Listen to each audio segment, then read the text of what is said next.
हे hello everyone, welcome back. आज का जो वीडियो है ये बेसिकली है रेक्टिफिकेशन ऑफ एरर आपकी आईसीआई मॉड्यूल के चैप्टर नंबर 2 यूनिट 6 से।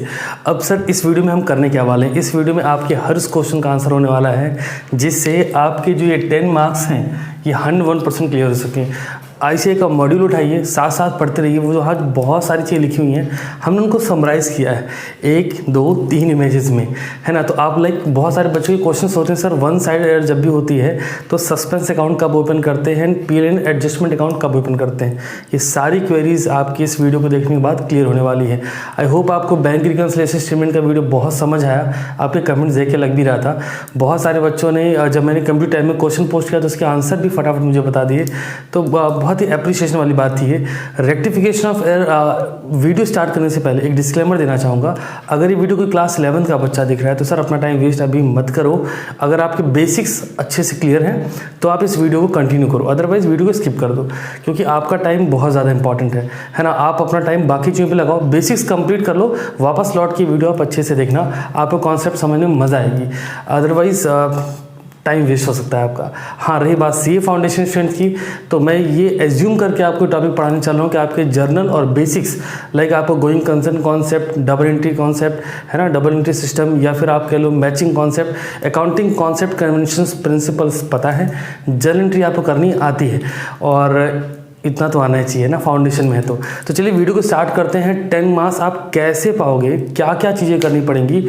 थ्योरेटिकल पोर्शन इसलिए इंपॉर्टेंट है क्योंकि अगर आप अपने फाउंडेशन के पेपर के फर्स्ट क्वेश्चन की बात करें जो कि कंपलसरी है 12 मार्क्स के लिए, मे बी उसमें 1 या 2 मार्क्स के लिए आपका इसी टॉपिक में से कोई चीज़ आ जाए। इवन अगर आप पेपर का एनालिसिस वीडियो आपने देखा है तो ये टॉपिक रेवेन्यू एक्सपेंडिचर और कैपिटल एक्सपेंडिचर में आया हुआ था, तो हम उसको यहाँ पर भी डिस्कस करेंगे। तो शुरुआत करते हैं, चलिए, है ना। आपको बहुत आराम से बैठना है, नोटबुक लेके बैठिए, आईसीआई मॉड्यूल साथ रखिए, चीज़ शुरू करते हैं। तो चलिए, रेक्टिफिकेशन ऑफ एरर। एरर क्या है सर? गलतियाँ। अभी गलतियाँ क्या है, वो इंसान है, हो ही जाती है ना। और अगर गलतियाँ हो रही तो हमें क्या करना है, जब आप सीए स्टूडेंट हैं, आप एक पर्सनल अकाउंटेंट होने वाले हैं या एक बहुत बड़ी फील्ड में आप चार्ट अकाउंटेंसी वर्क करने वाले हो, तो वहाँ पर आप ऐसा तो करोगे नहीं कि पेज फाड़ा, है ना। लाइक मैं आपको समझा देता हूँ, मान लो ये एरर है, कुछ ऐसी एरर तो आपने फाड़ दी, नहीं यार मज़ा नहीं आ रहा, ये नहीं कर सकते। सेकंड थिंग, अगर यहाँ पर किसी चीज़ की कोई एरर है तो आप ऐसा भी नहीं कर सकते, है ना, वो जो आप करते आए बचपन से, ये दोनों चीज़ें नहीं होंगी। तो सर क्या होगा, हमको करना पड़ेगा रेक्टिफाइड एंट्रीज। अभी समझ लेते हैं एरर है क्या बेसिकली। तो error means unintentional difference in accounts in the process of recording of transaction. ध्यान देना, वर्ड लिखा है अनइंटेंशनल। थोड़ी लॉ की बात कर ले, अगर आपने किसी भी ट्रांजेक्शन्स को रिकॉर्ड करा और आपका उसमें कोई इंटेंशन नहीं था, गलत इंटेंशन नहीं था, तो आप उस एंट्री को वापस से रेक्टिफाई कर सकते हो। फॉर एग्जांपल, आप बैंक जाते हो, बैंक में आपके बैंक का जो भी अकाउंटेंट है उसने कोई एंट्री गलत पास कर दी, लाइक चार्ज 2 टाइम्स कर दिया उन्होंने, बैंक इंटरेस्ट को 2 बार चार्ज कर दिया, तो क्या करेंगे, वहाँ से पासबुक फाड़ेंगे? नहीं। क्या वो पासबुक पे रेड इंक ब्लू इंक कुछ कटपिट करेंगे? नहीं। क्या करेंगे, वो वापस से एक रेक्टिफाइड एंट्री पास कर देंगे। यही चीज़ हमको समझनी है, क्योंकि वो काम जो उन्होंने किया था वो अनइंटेंशनली था। अब यही रिपीट करते हैं, अगर कोई काम आपने इंटेंशनली गलत किया है तो सर वो फ्रॉड के केस में आएगा, लॉ के बारे में ना, वो फ्रॉड में आएगा और हम उसको यहाँ डिस्कस नहीं करने वाले हैं। वो जब मैं लॉ पढ़ाऊँगा उसको डिस्कस करेंगे। तो सिंपल करते हैं चीज़ों को। Error means unintentional differences. वो आपके ओमिशन की वजह से हो सकते हैं, कमीशन की वजह से होते हैं, बैलेंस की वजह से होते हैं, या फिर आपको प्रिंसिपल की समझ ही नहीं है ना। इन चीज़ों की वजह से, प्रिंसिपल या ओमिशन या कमीशन की वजह से एरर हो सकती है। और कब होगी सर ये? On the time of recording of transaction. तो जब अगर ऐसा कुछ होगा तो उसको बोलेंगे एरर, और हमें उसे क्या करना है, रेक्टिफाई। अभी रेक्टिफिकेशन ऑफ एरर के इन जनरल 2 ही टाइप्स होते हैं, एक होता है एरर ऑफ प्रिंसिपल, दूसरा क्लरिकल एरर। बट हमने यहाँ पे 4 टाइप्स कैटेगरी वाइज रखा है। First one is error of principle, second is error of omission जिसके 2 पार्ट हैं, पार्शियल एंड कंप्लीट, अभी डिस्कस करेंगे आगे। Third one is error of commission, fourth is compensating error. अब एक एक टॉपिक्स को कवर करते हैं और देखते हैं कहाँ पे क्या चीज़ हो सकती है। तो सबसे पहला टॉपिक जो है आपका वो है error of principle. Sir principle error क्या है? जैसे आपको अकाउंटिंग प्रिंसिपल की समझ नहीं, मैं जब बोलूँ आपको, तो यहाँ पे आपका मेरा मतलब है कि जो भी अकाउंटेंट है ना, आपको तो पढ़ने के बाद समझ हो ही जानी है। तो एरर ऑफ प्रिंसिपल क्या देख लेते हैं, when a transaction is recorded against accounting principle against accounting principle. आपको अकाउंटिंग प्रिंसिपल की इतनी भी समझ नहीं, आपको मैं बार बार रिपीट कर रहा हूँ, नहीं कुछ लोग बोलेंगे अच्छा हमको नहीं आता है, नहीं आपको आता है। अकाउंटिंग प्रिंसिपल की समझ का मतलब क्या है, जैसे अभी यहाँ पे एग्जांपल हम नोट किया कॉन्सेप्ट के लिए, revenue expenditure treated as capital expenditure, second one capital expenditure treated as revenue expenditure. तो यहाँ पर क्या होगा कि लाइक कई बार क्या होता है जब बच्चे पढ़ रहे होते हैं तो मिस्टेक कहाँ कर जाते हैं कि उनको ऐसा लगता है कि जो बिग अमाउंट है ना, उनको प्राइमरी फेसिया समझा दिया गया होता है कि अगर अमाउंट बड़ा है बेटा तो कैपिटल एक्सपेंस है, अमाउंट छोटा है बेटा तो रेवेन्यू एक्सपेंस है ना। लेकिन ऐसा कुछ नहीं है, समझ के देखते हैं क्या बेसिकली। देखो बहुत सिंपल है, वो एक्सपेंसेस जो आपको डे टू डे रूटीन में करने हैं या वन फाइनेंशियल ईयर में कवर करने हैं वो रेवेन्यू नेचर के हैं, और वो एक्सपेंसेस जो आपको more than one accounting year benefit देंगे वो एक्सपेंसेस आपके कैपिटल नेचर में है। एग्जाम्पल के लिए हम लोग ले लेते हैं, एग्जाम्पल में लिखेंगे अभी, सबसे पहला एग्जाम्पल लेते हैं, रेवेन्यू एक्सपेंस का ले रहे हैं, परचेज गुड्स ब्रैकेट में रॉ मटेरियल ले रहे हैं हम, purchase goods for cash but entry will be recorded in machinery account. अभी दिमाग इतना सॉलिड है कि हमने गुड्स परचेज करा था है ना, और रॉ मटेरियल परचेज किया था। ऑब्वियसली बात है रॉ मटेरियल सेल्ड आउट नहीं होगा जब हमारी ट्रेडिंग कंपनी है या मैन्युफैक्चरिंग कंपनी है। हम रॉ मटेरियल को वर्किंग प्रोग्रेस में कन्वर्ट करेंगे, वर्किंग प्रोग्रेस को फिनिश गुड्स में कन्वर्ट करेंगे, देन सेल करेंगे। मींस रॉ मटेरियल मशीन में यूज़ होना है, सिंपल। तो हमने क्या समझा कि यार ये मशीन की बात है, हमसे गलती क्या हुई है, हमने लिखा machine account debit to bank. ध्यान रखना सी फाउंडेशन करते वक्त जब अपने क्लास 11 में पढ़ा है तो जब जब कैश होता था हम यहाँ कैश लिखते थे, बट फाउंडेशन में ध्यान रखना जहाँ पर कैश बोलेगा क्वेश्चन वही कैश लिखना है। इस पॉइंट को नोट डाउन कर लो, नोट में लिख लो कि अगर क्वेश्चन साइलेंट है ना, अगर क्वेश्चन साइलेंट है तो आपको क्या मेंशन करना पड़ेगा, ऑलवेज बैंक। रीजन क्या है सर इसका, business transaction is carried by banking way, है ना, बैंकिंग के थ्रू बिजनेस के ट्रांजेक्शन को कैरी फॉरवर्ड कराता है। क्यों सर, वो एक लीगल प्रूफ होता है, कैश कोई प्रूफ नहीं होता। तो अब देख लेते हैं जरा machine account debit to bank. तो हुआ क्या, हमें करना चाहिए था परचेज को डेबिट, और हमने क्या गलती कर दी, मशीन को डेबिट कर दिया है ना। तो ये बेसिकली रेवेन्यू नेचर को कैपिटल नेचर का ट्रीटमेंट मिल गया है। इसी का अपोजिट कर लीजिए, बड़ी पॉपुलर एंट्री है, purchase furniture for office use but entry will be recorded in purchase account। अभी देखो हुआ क्या, यहाँ पर बहुत ही सिंपल सा ट्रांजेक्शन था। होना क्या चाहिए सर, होना चाहिए furniture account debit to bank. Again repeat कर रहा हूँ, क्वेश्चन साइलेंट है तो क्या करना है, बैंक करना है। होना चाहिए furniture account debit to bank, but हमने क्या करा, फर्नीचर खरीदा था, फर्नीचर पे फोकस गया ही नहीं, परचेज चिल्लाए और लिख दिया purchase account debit to bank. तो यहाँ पे भी एरर किस बात की है, एरर ऑफ प्रिंसिपल है ये। तो प्रिंसिपल एरर को हम ट्रीटमेंट कैसे करेंगे, सिंपल है, हम देखेंगे कि क्या सही था क्या गलत हुआ, और दोनों को हम चेक करेंगे और रेक्टिफाई एंट्री पास कर देंगे। क्लियर है। सेकंड पॉइंट की बात करते हैं। सेकंड पॉइंट है आपका एरर ऑफ ओमिशन। अभी ओमिशन से दो टाइप के होते हैं। फर्स्ट ओमिशन तो है जो कि छोटी सी गलती हुई, दो ट्रांजिशन। आपको मालूम है कि हम जो भी एंट्री पास आउट करते हैं वो डबल एंट्री सिस्टम अप्रोच पर होती हैं, ठीक है जी। Means debit is equal to credit. इसको तो ऐसे बोलेंगे, every debit has an equal amount of credit. Like आपने कंपाउंडिंग एंट्री करी हुई जहाँ पर एक डेबिट और 3-4 क्रेडिट होते हैं, तो वहाँ पे डेबिट क्रेडिट बोलना थोड़ा गलत होगा। हाँ ये कह सकते हैं कि डेबिट का जो भी अमाउंट होगा क्रेडिट के सारे अमाउंट उसके अमाउंट के टोटल के इक्वल होंगे, ठीक है जी। तो अभी देख लेते हैं एरर ऑफ ओमिशन दो टाइप्स के हैं। First means partial, second means complete. Complete वाले सबसे समझदार है। अभी पार्शियल ओमिशन की बात करते हैं। It's a situation when one aspect of the transaction are not recorded. अभी क्या हुआ, आपको मालूम है दो एक्सपेक्ट हैं, डेबिट एंड क्रेडिट, तो आपने कोई एक एक्सपेक्ट को रिकॉर्ड नहीं किया है। एग्जाम्पल के लिए समझ लेते हैं सर, परचेज गुड्स फ्रॉम, अपना वही एग्जाम्पल लेते हैं, लल्लू लाल जी से लिख खरीदा, purchase goods from Lallu Lal but omitted to be recorded. अब इतना प्यारा नाम तक हम भूल गए, omitted to be recorded in Lallu Lal account, ठीक है जी। हुआ कि हमने गुड्स परचेज करा लेकिन हम लल्लू लाल जी के अकाउंट में लिखना भूल गए। क्वेश्चन कह रहा है कि लल्लू लाल जी के अकाउंट में लिखना भूल गए। दो एक्सपेक्ट क्या थे, first one is purchase, second means Lallu Lal. यहाँ लिखना भूल गए, मीन्स वन एक्सपेक्ट हम रिकॉर्ड नहीं कर रहे हैं, बट सेकंड है। तो अगर ऐसा सिचुएशन क्रिएट होती है, it is partial omission. Clear है। थर्ड पे आते हैं कंप्लीट ओमिशन। ये बड़ा ही सिंपल, बड़ा ही सस्ता है। मेरा transaction is completely ignored by, है ना। अगर आपने पूरा ट्रांजेक्शन इग्नोर कर दिया, यहाँ पे कहते हैं कि लाइक गुड्स आप ऐसे समझ लो कि कोई एंट्री करी ही नहीं है आपने, है ना। ट्रांजेक्शन जो मर्जी हो, ट्रांजेक्शन मैटर ही नहीं करेगा, क्योंकि आप कर क्या रहे हो, when transaction is completely ignored to be recorded. आप लिख ही नहीं रहे हो। अगर लिख ही नहीं रहे हो तो ये कंप्लीट ओमिशन है। उसकी सबसे अच्छी बात क्या है, लाइक आप ऐसे समझ लो कोई ट्रांजेक्शन है, आपने उसको रिकॉर्ड ही नहीं करा, तो अगर वो रिकॉर्ड नहीं हुआ है तो ना डेबिट में उसका इम्पैक्ट है, ना क्रेडिट में उसका इम्पैक्ट है। तो जब डेबिट क्रेडिट साइड में कोई इफेक्ट जाएगा ही नहीं, तो आपका जो ट्रायल बैलेंस होगा वो डेफिनेटली एग्री हो ही जाना है ना। आते हैं अपने नेक्स्ट पार्ट पे, part third, error of commission. As name suggest, ये वाला कमीशन नहीं कि या तो रिसीव होगा या तो पे करना होगा। कमीशन मीन्स कुछ ऐसी एरर जो कि जो क्लर्क था उसने अमाउंट मिस्टेक कर दी। लाइक 5050 को उसने 505 या 5005 कुछ ऐसा लिख दिया। Means error of commission find while wrong totalling, total गलत करा, रॉन्ग बैलेंसिंग, बैलेंसिंग गलत करी, और posting of wrong side of account, wrong side में पोस्टिंग कर दी। ठीक है जी। अगर ऐसा कुछ हो रहा है तो यहाँ पर ट्रायल बैलेंस में क्या इंपैक्ट आएगा अभी देखते हैं।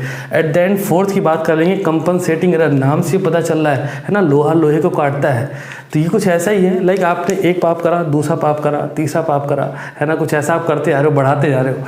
तो वो आपने कहावत सुनी होगी, एक झूठ को छुपाने के लिए दूसरा झूठ बोलना पड़ता है। ये कुछ ऐसा ही है। कंपनसेटिंग एरर में क्या होता है कि आप एक एरर करते हो, ठीक है जी, सेकंड एरर आप दोबारा करते हो, और सेकंड एरर जो होती है वो पहले वाले एरर के इफेक्ट को नलीफाई कर देती है, या यूँ कहें राइट ऑफ कर देती है। देख लेते हैं। When effect of one error, when effect of one error right of the effect of another error. आपने एक गलती करी और जब आपने दूसरी गलती करी तो दूसरी वाली गलती ने पहली वाली गलती को, या यूँ कहें पहली वाली गलती ने दूसरी वाली गलती को राइट ऑफ कर दिया। कैसे समझ लेते हैं। एग्जाम्पल के लिए हमने एक एंट्री पास करी, machine account debit to bank, value लिखिए 10,000 एंड 12,000।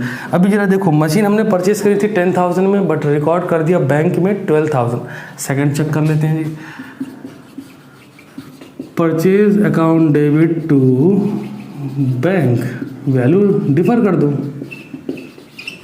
परचेज करा था आपने 12,000 रुपीज़ का, बट आपने रिकॉर्डिंग करते हो बैंक में कितना लिखता है 10,000।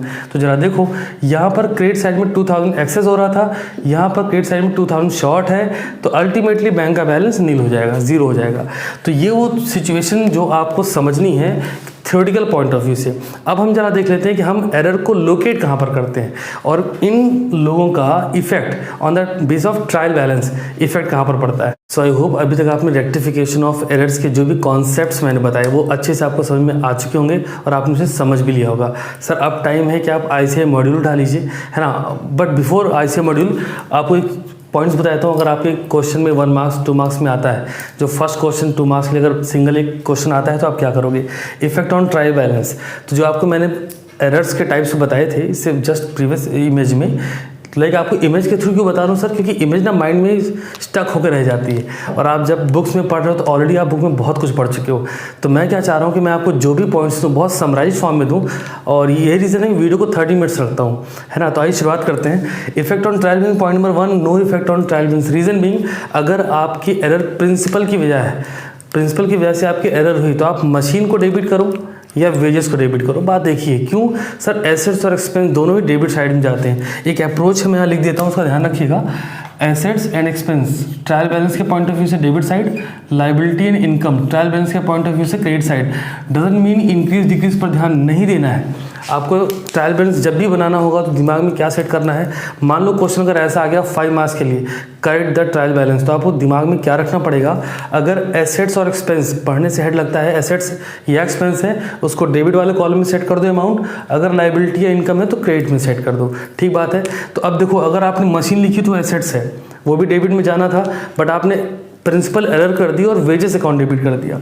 तो आप एक्सपेंस लिख रहे हो वो भी डेबिट साइड में जाना है, that's why no effect on trial balance. Second point की बात कर लेंगे, सेकंड में दो था, है ना, पार्शियल और कंप्लीट ओमिशन। तो trial balance will not tally, अगर आपने पार्शियल ओमिशन किया, दो हेड में से कोई एक हेड छोड़ा है तो ट्रायल बैलेंस मैच नहीं करने वाला, but no effect on trial balance, अगर आपने कंप्लीट ओमिशन पूरा का पूरा ही हटा दिया तो ट्रायल बैलेंस पे कोई भी इफेक्ट नहीं पड़ने वाला है। थर्ड पॉइंट की बात कर लेंगे, error of commission, trial balance will not tally, अगर आप कमीशन के एरर मतलब बैलेंसिंग गलत कर रहे हो, टोटल गलत कर रहे हो तो ट्रायल बैलेंस से एग्री नहीं होगा। At the end fourth point, trial balance will tally कब, जब आप कंपनसेटिंग एरर कर रहे हो। मैंने अभी कुछ देर पहले एग्जांपल के थ्रू बताया था कि एक पॉइंट पे आपने बैंक में अमाउंट कम करा और दूसरी एरर की वजह से बैंक अमाउंट ज़्यादा कर दिया और सेम अमाउंट रखा है, तो वहाँ पे ट्रायल बैलेंस एग्री कर जाना है। तो चलिए ICAI का मॉड्यूल उठा लीजिए और अब ज़बरदस्त तरीके से पढ़ाई करते हैं, है ना। आपको मैं बताने वाला हूँ आप एरर्स को लोकेट कहाँ करते हो, डिटेक्ट कहाँ करते हो, और आपके इस ICAI के मॉड्यूल में वो चीज़ें कहाँ पर हैं। मॉड्यूल लेके चलिए जिससे आपको चीज़ समझ में आती चले। तो सबसे पहले देख लेते हैं, आप जब भी डिटेक्शन ऑफ एरर करते हो तो उसके 3 कैटेगरीज हैं। पॉइंट नंबर 1 क्या है आपका, before preparation of trial balance, trial balance बनाने से पहले आप एरर को या तो ढूंढ लोगे।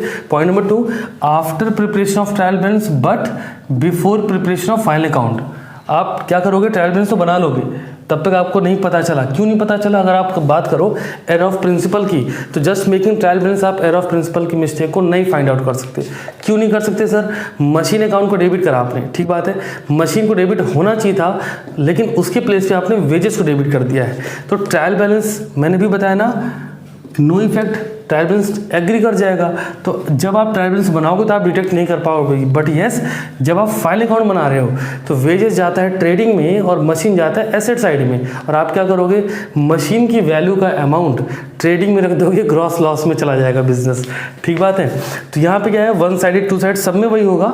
थर्ड पार्ट है after preparation of final account, ये वो पार्ट है जो सबसे ज़्यादा इंपॉर्टेंट है, क्योंकि क्लास 11 में इसके बारे में ज़्यादा डिस्कशन नहीं होता है जब बच्चे पढ़ रहे होते हैं, बट इन CA फाउंडेशन अगर आप प्रीवियस नवंबर 2018 का पेपर उठा के चेक करो या फिर मेरा पेपर एनालिसिस वाला वीडियो देखो, वहाँ पे क्लियरली मैंने बोला था कि ये क्वेश्चन जो भी आ रहे हैं, रेक्टिफिकेशन ऑफ 10 मार्क्स का आया था, है ना, मई में 2018 में भी 10 मार्क्स का वीडियो बना था ये, तो जो ये पेपर्स में 10 मार्क्स के क्वेश्चन आ रहे हैं उसमें प्रॉफिट लॉस एडजस्टमेंट वाली एंट्री रहती है।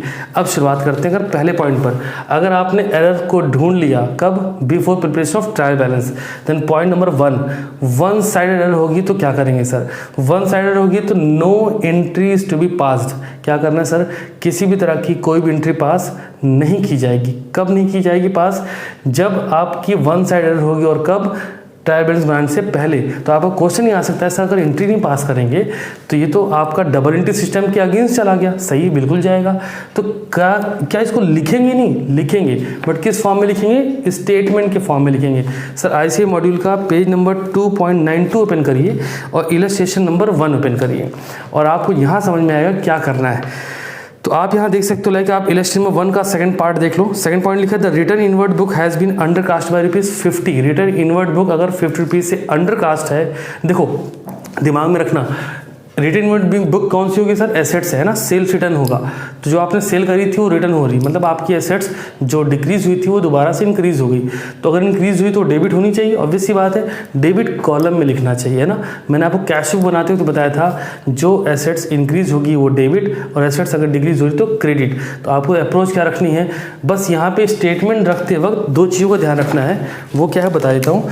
जब भी आप स्टेटमेंट लिखेंगे तो आइदर बाई 2 और बाई, ये 2 वर्ड यूज़ करके आपको स्टेटमेंट लिखने हैं, इसका ध्यान रखना है। अब जब भी आप ये वर्ड यूज़ कर रहे हो तो डिपेंड करेगा आप कौन सा कॉन्सेप्ट लगा रहे हो। जैसे सेकंड पार्ट था return inward book under cast हो रही, हमने 2 करके ऐड कर दिया।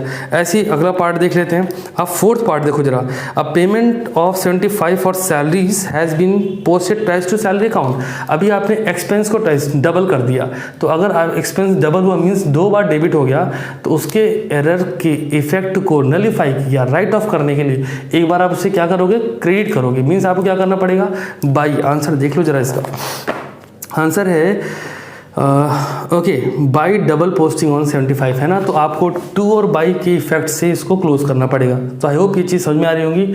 One side error before trial balance के इलस्ट्रेशन नंबर 1, ठीक है ना।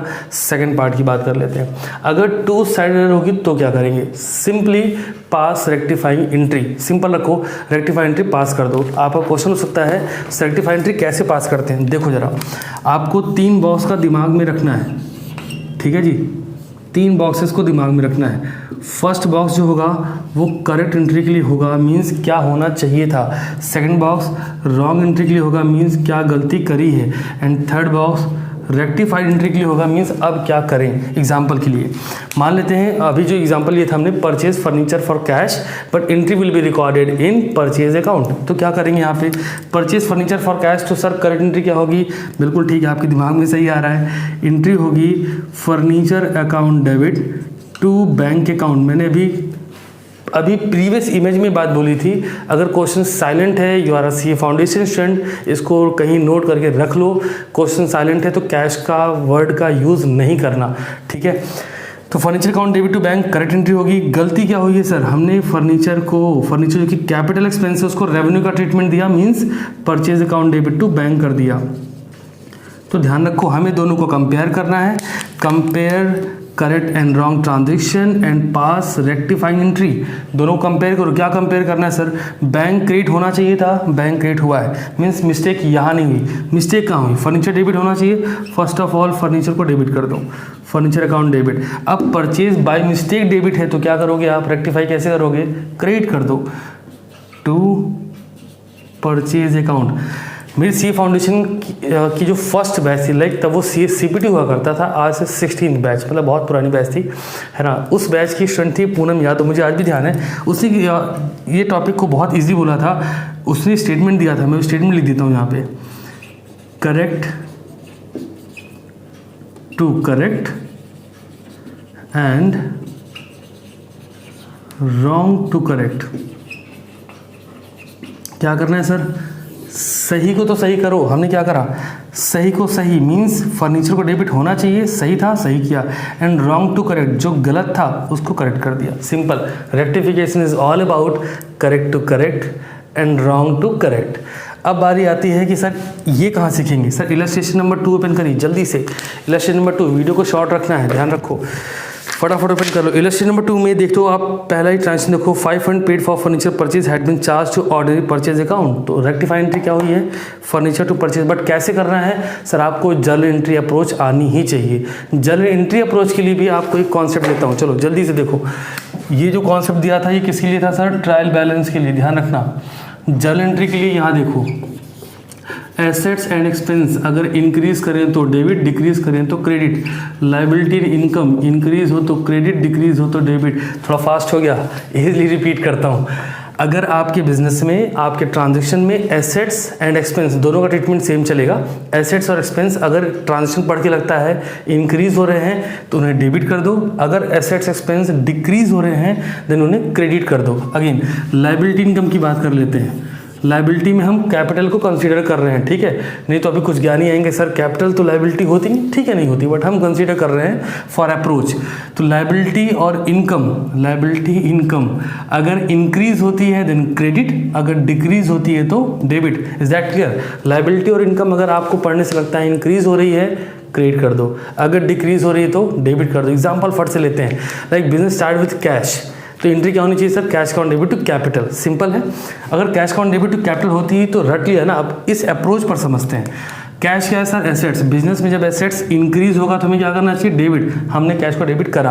और कैपिटल क्या है सर, लायबिलिटी। बिजनेस में जब कैपिटल आएगी तो बिजनेस की लायबिलिटी इंक्रीज होगी, लायबिलिटी इंक्रीज हुई तो क्रेडिट। सर सेकंड समझते हैं, परचेज फर्नीचर फॉर कैश, तो हम रेक्टिफिकेशन के पॉइंट ऑफ व्यू से एंट्री क्या करेंगे, furniture account debit to bank. Check करते हैं, फर्नीचर एसेट्स है, फर्नीचर ऐसे परचेज किया, एसेट्स इंक्रीज हुई, फर्नीचर किया डेबिट, ठीक बात है ना। और बैंक, हमने बैंक को क्रेडिट क्यों किया है, क्योंकि बैंक भी एसेट्स है, और जब हम फर्नीचर को परचेज करेंगे तो हमारी बैंक कम होगी, एसेट्स कम हो रही है तो credit. Is that clear. Hope आपको समझ में आ चुका होगा।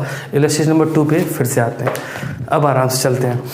सो इलस्ट्रेशन नंबर 2 में फोर्थ पार्ट देख लो आप, 100 rupees paid for rent debited to landlord account. अभी करेक्ट एंट्री क्या होगी सर, आपको करेक्ट एंट्री पे फोकस करना, करेक्ट आता है, गलत तो इन्होंने करके दिया है ना, करेक्ट और रॉन्ग दोनों को मैच करो, कंपेयर करो, कंपेयर नहीं करोगे तो बनोगे, है ना, मैं नहीं बोलूँगा आप समझदार हो। तो ध्यान रखो, unpaid for rent debited to landlord account, entry होगी correct, rent account debit to bank, mistake क्या हुई है, landlord account debit to bank, correct to correct, rent debit होना चाहिए, डेबिट करो, लैंडलॉर्ड बाय मिस्टेक से डेबिट है, क्रेडिट कर दो। तो होप ये चीज़ समझ में आ गई होंगी। अब बात कर लें अगले टॉपिक की। आफ्टर, सर क्लियर है, थम्स अप देना है ना। Before preparation of trial balance हमने 2 चीज़ कर ली, अब after preparation of trial balance but before preparation of final account. After preparation of trial balance means trial balance बन चुका है लेकिन फाइनल अकाउंट अभी नहीं बना है। तो अगर वन साइड एरर है, ध्यान रखना वन साइड एरर है कब, after preparation of trial balance but before preparation of final account. और अगर वन साइड एरर है तो rectifying entry with the help of suspense account. ध्यान रखना कब, फाइनल अकाउंट बनाने से पहले अगर वन साइड एरर है, रिपीट कर रहा हूँ, फाइनल अकाउंट बनाने से पहले अगर वन साइड एरर है तो हमें सस्पेंस अकाउंट का यूज़ करना है। इलस्ट्रेशन नंबर 4 ओपन करो फटाफट से, चलो भाई टिक भी करते जाना जो बता रहा हूँ। Illustration number 4, the sales book has been total ₹100 short. तो सर क्या करेंगे, सेल्स डेबू देखो नेचर रखना, ये भी आपको बताता हूँ, ध्यान दो। 4 बुक्स पर हमें ज़्यादा फोकस रखना है। कितनी बुक्स पर सर, 4 बुक्स पर, लिख के देता हूँ, purchase book, sales book, purchase return book, sales return book. और आओ इन चारों बुक को इसके थ्रू समझ के देखते हैं, या फिर ट्रायल बैलेंस की अप्रोच है इसके थ्रू समझ लेते हैं। सर परचेज बुक क्या है, एक्सपेंस है परचेज या फिर एसेट्स हो सकता है ना, और दोनों ही क्या होते हैं, डेबिट। चलो जी, ये बाय डिफॉल्ट इनका नेचर डेबिट होना। सेल्स बुक क्या है सर, या तो इनकम होगी, है ना, इनकम ही होगी, ऑब्वियस सी बात है, सेल करोगे इनकम होगी आपकी, तो ये क्या होगा सर, क्रेडिट होगा। अभी परचेज रिटर्न बुक क्या होगी सर, परचेज करा था, एक्सपेंसेस इंक्रीज हुए थे, है ना, और जब आप परचेज रिटर्न करोगे तो एक्सपेंस रिड्यूस होंगे, या यूँ कह लीजिए ये आपका हो जाएगा अगर परचेज बुक डेबिट है तो परचेज रिटर्न बुक क्रेडिट, और सेल्स बुक अगर क्रेडिट है तो सेल्स रिटर्न बुक डेबिट। ये इनका बाय डिफॉल्ट नेचर है। अब आपको एंट्री जैसी दिखी, जैसे बोलता है परचेज बुक शॉर्ट है, देखो इसका ध्यान रखना, शॉर्ट अगर है तो सेम, ठीक है जी। और अगर शॉर्ट का और एक वर्ड लिख सकते हैं हम लोग, अंडर कास्ट अगर है तो सेम, अगर ओवर कास्ट है तो रिवर्स। होप आपको ध्यान रहेगा, अंडर कास्ट है तो सेम मीन्स अगर बोलते हैं purchase book under cast by ₹100 तो बाय डिफॉल्ट डेबिट होती है, हम डेबिट कर देंगे 100। अगर यहीं बोलते purchase book overcast by ₹100 तो ओवर कास्ट में हम क्या करेंगे, reverse means purchase book by default अगर डेबिट होती है तो हम क्या करेंगे, क्रेडिट। और हमें डेबिट क्या करना पड़ेगा फिर, क्योंकि हमें वन साइड देख रहे हैं तो सस्पेंस अकाउंट की हेल्प लेनी। होप समझ में आ गया होगा। Illustration number 4 one side error के लिए था, देख लीजिएगा, ठीक है जी। अब बात आती है after preparation of trial balance but before preparation of final account में 2 साइड एरर की तो रेक्टिफाइंग एंट्री करनी है। जल्दी से इलस्ट्रेशन नंबर 7 ओपन करिए। आज थोड़ा इफेक्ट ज़्यादा हो रहा होगा। इलस्ट्रेशन में 7 ओपन करेंगे। अब यहाँ देखना है क्या हम लोग को, यहाँ पे जो चीज़ें दी गई हैं उसमें हुआ क्या है। जैसे मैंने भी आपको बोला कि अगर हमारी बुक इम्पैक्ट करती है तो बुक में हमें कंपाउंडिंग एंट्री पास करनी पड़ेगी, और बुक का बाय डिफॉल्ट नेचर क्या है वो मैं ऑलरेडी यहाँ पे लिख चुका हूँ, ठीक है जी। अब जरा देख लेते हैं पहले ट्रांजेक्शन को। इलस्ट्रेशन नंबर 7 पेज नंबर है 2.103, लिखा goods of the value of rupees 100 return by mister Sharma were entered in the sales day book and post therefrom to the credit of his account. बढ़िया transaction है। अभी देखो हुआ क्या, goods of the value rupees 100 return by mister Sharma, return by mister Sharma, हमने उनको cell करा था, उन्होंने रिटर्न कर दिया। अब नॉर्मल एंट्री क्या होगी जी, नॉर्मल एंट्री है यहाँ पे sir sales return account debit to mister Sharma, ठीक है जी। हुआ क्या, return in the sales day book. अभी देखो नॉर्मल एंट्री होनी चाहिए थी sales return account debit to mister Sharma, और हो क्या गया, सेल्स डे बुक में रिकॉर्ड कर दिया। Sales day book by default credit होती है, अभी लिख रखा है, ठीक है जी। अब क्या करेंगे, रेक्टिफाई करना है तो डेबिट कर दो, सिंपल है, आप इनको कर दो डेबिट। अभी आपने इनको जब डेबिट कर दिया तो करना क्या पड़ेगा आपको, सेल्स रिटर्न को डेबिट करो, ठीक है, सेल्स को डेबिट करो। और अगर क्रेडिट का नहीं पता चल रहा तो इन्हीं के भरोसे छोड़ दो सस्पेंस अकाउंट, ठीक है। आप ऐसी बाकी भी चेक कर लेना। अब बात कर लेते हैं जरा सबसे इंपॉर्टेंट पार्ट की, after preparation of final account. Final account बना लिया और फिर एरर पता चल रही है तो ये चाहे वन साइड हो चाहे 2 साइड हो, rectify with the help of profit and loss adjustment account. हमें इसे प्रॉफिट लॉस एडजस्टमेंट अकाउंट की हेल्प से करना पड़ेगा। चलो इलस्ट्रेशन नंबर 8, एक इलस्ट्रेशन जल्दी से ओपन कर लो और चेक कर लेते हैं। अब ध्यान ये रखना, अभी एक काम करेंगे, ये जो टॉपिक है आपका वैसे टाइम बहुत ज़्यादा हो रहा है, लेकिन एक एक एंट्री आपको बताया दूँ फिर भी। देखो, आपको जब भी ये टॉपिक कवर करना है तो सबसे पहले आप क्वेश्चन के ऊपर लाइन रीड करोगे, उसमें आपको आइडेंटिफाई क्या करना है, क्वेश्चन की पहली लाइन रीड करके आपको ये आइडेंटिफाई कर लेना है कि ये जो क्वेश्चन है ये आफ्टर फाइनल अकाउंट है। सर पता कैसे चलेगा? क्वेश्चन रीड करके दिखाता हूँ। पहली बात तो आफ्टर फाइनल अकाउंट होगा। सेकंड, अगर मान लो ये वर्ड नहीं मिला तो वहाँ पे लिखा होगा कि प्रीवियस ईयर फाइनल अकाउंट, या फिर तीसरा वर्ड प्रॉफिट एंड लॉस। आइए पढ़ देता हूँ। Mister Roy was unable to agree the trial balance last year. मिल गया ना सर? एक ही वर्ड मिल गया। तो हमें ये चीज़ एकदम क्लियर कर लेनी है कि यहाँ पे हम जो भी रेक्टिफिकेशन करेंगे वो हमें प्रॉफिट लॉस एडजस्टमेंट को ध्यान में रख के करना है। आगे पढ़ देता हूँ। Root of the difference to the profit and loss account of that year, ये भी बोल दिया, दोनों पॉइंट मिल गए हैं। तो हमने ये क्लियर कर लिया कि ये जो एरर है ये after preparation of final account है। तो यहाँ पर हम रेक्टिफिकेशन किसकी हेल्प से करने वाले हैं? प्रॉफिट एंड लॉस एडजस्टमेंट की हेल्प से करने वाले हैं। अब जरा पहला ट्रांजेक्शन पढ़ के देखते हैं। लिखा हुआ है purchase of a scooter was debited to conveyance account. देखो यार, अगर आपने स्कूटर परचेज किया मतलब मोटर व्हीकल है, सिंपल स्कूटर नहीं लिख देना है ना, मोटर व्हीकल है तो आप ही क्या करना, मोटर व्हीकल डेबिट कर दो। यहाँ पर कन्वेंस वगैरह क्रिएट नहीं होगा, सिंपली जो चीज़ की एरर हुई वो आपको डेबिट कर देना है या क्रिएट कर देना है। और अगर आपने डेबिट करा तो क्रेडिट में क्या बच रहा है? कुछ नहीं, सस्पेंस अकाउंट ओपन कर नहीं सकते तो क्या करेंगे? To profit and loss adjustment account. ऐसे ही आप 5 नंबर देख लीजिए फटाफट से। रिसिप्ट, आप ना रेंडमली कुछ भी पिक करो अगर आपको कॉन्सेप्ट आता है तो। Point number 5, receipt of cash from mister C was post to the debit of his account 500। अभी देखो आपने क्या करा, डेबिट कर दिया सी को, है ना, रिसीव हुआ था, इतने बड़े अकाउंटेंट उनसे रिसीव हुआ, उनको होना था क्रेडिट, आपने उठा के कर दिया डेबिट। तो फर्स्ट ऑफ ऑल आपको उन्हें क्रेडिट करना पड़ेगा डबल अमाउंट से, ठीक है जी, डबल अमाउंट से क्रेडिट कर दो। और यहाँ पर क्या इसका इम्पैक्ट फाइनल अकाउंट पे पड़ा? तो जवाब है नहीं। अगर नहीं पड़ा तो पीएल एडजस्टमेंट नहीं लिखना। सोल्यूशन देखो जरा क्या लिखा है, suspense account debit to C's account. ये चीज़ आपको ध्यान रखना है। वीडियो थोड़ा लेंदी हो रहा है, 30 मिनट्स की बात है हम लोग की है, तो हम लोग क्या करेंगे अभी बताता हूँ आपको। न्यूमेरिकल मैंने बहुत सॉल्व नहीं किया, बट आपको एक कॉन्सेप्ट दे दिया है कि आप इलस्ट्रेशन अभी पढ़ लेना वीडियो देखने के बाद। बहुत जल्द हम लोग वीक में 3 वीडियो ला रहे हैं। एक बच्चे ने कमेंट किया था सर पर डे वीडियो लाइए। यार देखो, पर डे वीडियो लाना मैं प्रॉमिस तो नहीं कर सकता हूँ, बट येस, अप्रैल एंड होने से पहले पहले आपके अकाउंटेंसी के 90 मार्क्स आप रख लो, ये मैं आपको प्रिपेयर करा के ही मानूंगा, है ना। पास तो होंगे आप, ये तो डन डील है हमारे आपकी, है ना। एग्रीमेंट साइन नहीं कर पाए क्योंकि हम लोग बहुत डिस्टेंस गैप है, बट फिर भी मैं बोल रहा हूँ अकाउंटेंसी 90+ होके रहेगा। अब ध्यान रखो, इस वीडियो को हम कवर कर रहे हैं, वीडियो का जो नेक्स्ट पार्ट होगा उसमें हम लोग क्या करेंगे, इस टॉपिक का means profit loss adjustment account और सस्पेंस अकाउंट, इनके कुछ न्यूमेरिकल पिक करेंगे और न्यूमेरिकल पर काम करेंगे। अभी के लिए आप ये 2 अप्रोच जो मैंने भी आपको बताई है, ये ट्रायल बैलेंस के लिए, ये जर्नल एंट्री के लिए, इस अप्रोच पर काम करिए।